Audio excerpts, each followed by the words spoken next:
Welcome to this tutorial on series data types in Pandas. Pandas is a popular library used for data manipulation and analysis. In this tutorial, we will be discussing the series data type in Pandas. A series is a one-dimensional labeled array capable of holding any data type. It is similar to a column in a spreadsheet or a SQL table.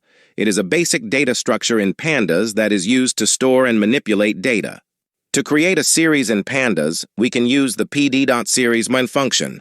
Let's create a simple series containing the heights of students in a class. Import Pandas as pd. This will output, and the data type is float64. As you can see, the series contains the heights of 5 students, and each value is assigned a label or index starting from 0.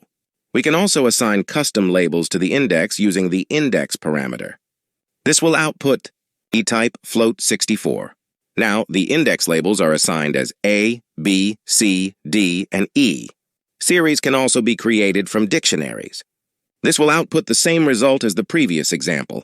Congratulations on mastering the series. We appreciate you taking the time to watch this tutorial. Keep an eye out for our upcoming tutorial on data frames in Pandas.